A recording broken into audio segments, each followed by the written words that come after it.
Austin market update time, guys, for February and plus some. Let's just get straight into it.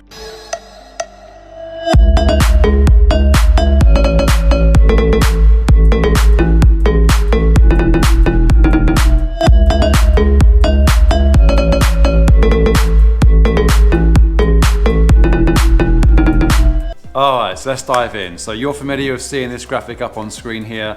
Data sources for this is going to be Austin Board of Realtors, the Austin Business Journal, and the Austin Statesman as well. Also, this gentleman by the name Chris Jacob. He is a Austin real estate market analyst. He's got 2 decades of real estate experience. He's an influencer amongst the Austin and the wider Texas state kind of real estate institutions. He is a real estate investor himself. Like I said, a market data analyst. He's got a Facebook live. He goes live on Facebook once a week, and I'll provide his links to that stuff below. So he's fabulous. He's a great resource. So before I dive into the February 2022 data, let's not forget that February 2021 there was a pretty serious winter storm here in Austin, Texas. It brought the city to a complete standstill. So we've got to kind of bear that in mind when looking at kind of year-on-year numbers. And I'll kind of, mention that as I'm kind of talking through it. So let's get through this data right here. So again, I've got the year-on-year. I haven't highlighted the kind of month-to-month comparison because it just can kind of get confusing. So I just left it as year-on-year stats. So we're up pretty much across the board here.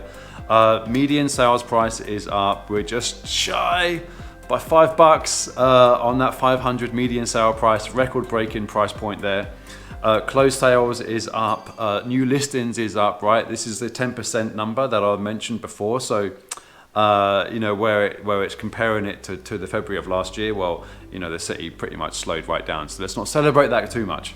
It can be a bit misleading. So pending sales is up, total sale volume, dollar volume is up, and inventory ever so slightly, but not really a great deal to have any kind of great impact on the kind of buy demand. What are we seeing on the downtrend? We're seeing active listings down and the days on the market slightly down as well. So a lot of that is no surprise. It's a continuing trend that we're seeing. What's going to be interesting going forward from now is what's going to be happening to this local market as rates begin to increase. Now, we'll get to that in a sec here. But, for this market right now, first-time buyers are having a hard time. And do forgive me, guys, as I kind of look down and at my notes here. To give you some kind of, some comparable about this market for first-time buyers or anyone out there really. In 2011, 70% of homes were sold under the $300,000 price point. And 2022 to date so far, it's 11.5%. Typical price point for a home buyer coming into the market is $350,000. Sometimes they can stretch to $400,000. 5% down, so for a $350,000 home, you're looking at a $17.5 thousand to put down as a down payment. And so if we look at a near term, so 2019 pre-pandemic, 2020 pandemic, and then 1 and 2, the percentages of homes that sold under $300,000 in 2019 it was 57%, 2020 it was 49%, 2021 was 23.6%, and 2022 year to date so far it's 11.5%. And the average price point in that kind of price bracket this year so far is $313,000. The percentage of offers that are accepted over what they were listed at is a 1.08%. And so with that $313,000, the offer that would have been, based upon this data, that would have been accepted would have been sold for $340,000. And so that's a $27,000 dollar amount that would need to be brought to the table to lock in that home. So, first-time buyers are vulnerable. They might not have the funds to bridge an appraisal gap, or have equity. They haven't got equity in an existing piece of real estate to help them, with a down payment and funds to kind of be more competitive at the negotiating table. When is the best time to buy? Yesterday.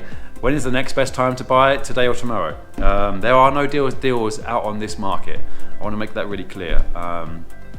The deal in this market is the one that you pick up today, and in 5 years from now, you'll be looking back and thinking, yes, I'm so glad I picked that up at that price point, at that interest rate, because this leads me on to the Fed. The Federal Reserve yesterday had their meeting. Yesterday was Wednesday, March the 7th. No, today is the 17th. Yesterday was the 16th.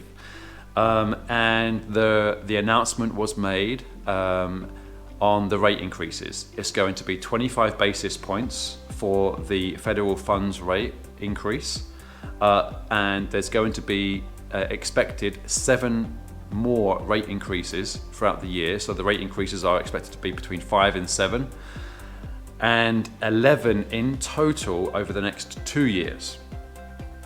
And they could change from 25 basis points to 50 basis points.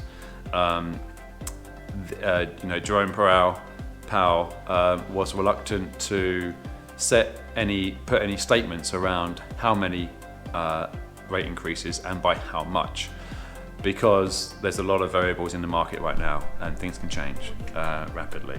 So that's that. Some of the reasons for those decisions are economic activity. Employment have continued to strengthen as well. Forward-looking statements is that the Russia and Ukraine highly uncertain. In the near term, war is unlikely to put upward pressure on inflation and weigh on economic activity. Another forward-looking statement was inflation is expected to return to 2% objective, and whilst the labor market would be expected to remain strong. 1.7 jobs for those who are currently unemployed. So it's a very strong workforce out there.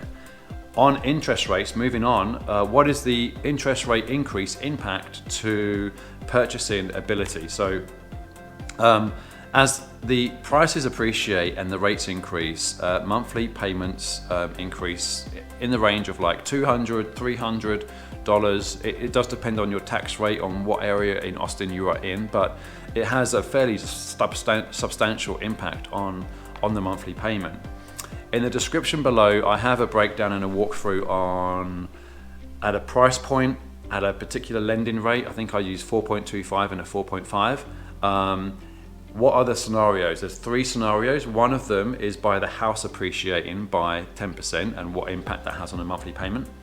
Then the second one is if the interest rate is increased by 1%, 100 basis points, what impact that has on the payment, the monthly payment. And then the third one, combine those 2 situations, which is more likely here in Austin. 10% increase. We've seen year to date so far, we've seen 6.5% increase in appreciation. And so if there's a 10% home price appreciation plus the 1% interest rate increase, what is the impact on that monthly payment? It's pretty significant. You're talking a few $100. And on other news, guys, let me get through this relatively quickly.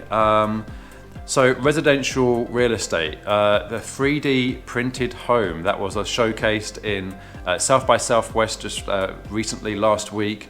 It's by a company local here in Austin called Icon.